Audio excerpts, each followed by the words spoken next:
I thought it would be a good idea at 10:30 at night to review the Across the Spider-Verse Burger King Whopper meal. For the drink, for the meal, fries, and the Whopper, it was $9.55. So we're gonna taste test it. We are going to rate it and see if it's any good. French fry, which I feel like is getting smaller and smaller. And then we got the Whopper, which I can already tell you I'm a little disappointed because it's not in an Across the Spider-Verse wrapper. But we did get the Across the Spider-Verse cup. I guess we'll rate the Coke too, even though everybody knows what a Coke tastes like. But we could kind of talk about the syrup level on it, I guess. I've always been a fan of the regular Whopper, and I don't really have high expectations for this. I think it's going to be around the same. I do know it's a red bun, but I've heard that that's because of beet juice, which I guess is cool instead of food dye. But I've always liked the meat. I know most people are hit or miss. They either really like the Whopper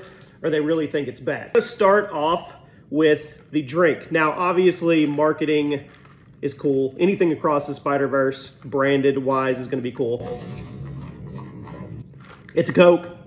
It has the same bite as a McDonald's Coke or a Sonic drink. So syrup ratio is good. I mean, I guess we have to rate the Coke, but I don't really even know what to rate Coke. I guess if you're really, really thirsty, it would be a, what would you say? If you're thirsty, it's a 10. It's a 10 if you're thirsty. If you're not, it's probably like a 6. It's Coke. Now, French fries.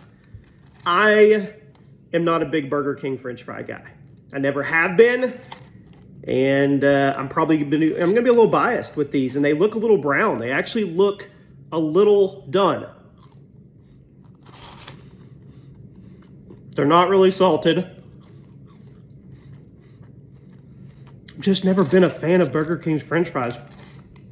They've got the right consistency, but it looked like the oil that they were baked in was probably old, and they got a little brown, and they don't have any salt. There's no salt on those. So French fries, I'm gonna give a 5, and you guys can reply, what's the best fast food French fry? I already know the answer to it, at least me personally, but not really a fan of those. Now, the whole point of it was this. The fact that it's not in an Across the Spider-Verse wrapper kind of takes off a little bit out of the gate. But we're gonna open it. We're gonna try it. I like those guys. I think it's good. What would you rate them out of 10? 7.5. Okay, here it is. The Across the Spider-Verse Whopper. I think the only difference is the bun. I think it's dyed with beet juice. You guys can fact check me on that. You got the black sesames, and then the cheese is different. Other than that, I think it's your classic Whopper with tomato, pickle, onion, ketchup. I like the flame broiled taste. We're gonna see if there's anything different with the beet bun and the different cheese. I don't really have expectations it's gonna be different, but we're gonna try it. We're gonna get a good bite too. We're gonna get that bite right there. Oh, wow.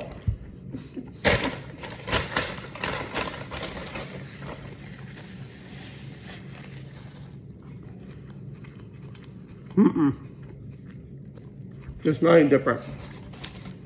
Wait, maybe the cheese is at the very end. It's really gooey.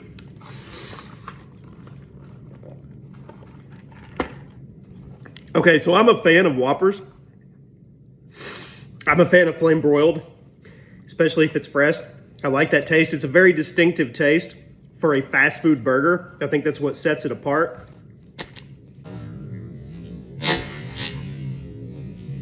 But it's, I mean, you're paying for a red bun. The cheese does hit at the very end. I'm gonna give it what I would give a regular Whopper. I'm gonna give it a 7.1 out of 10.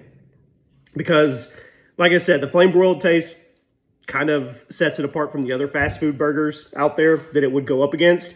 I'm a fan of it. I know not everybody is, but yeah, 7.1 for Across the Spider-Verse. If you had to rate the whole value meal, the fact that we didn't get the packaging on that, we did get the packaging on that, the dog has eaten every French fry in here, I would say a 6.2 for the entire Across the Spider-Verse value meal. Let me know what you guys think.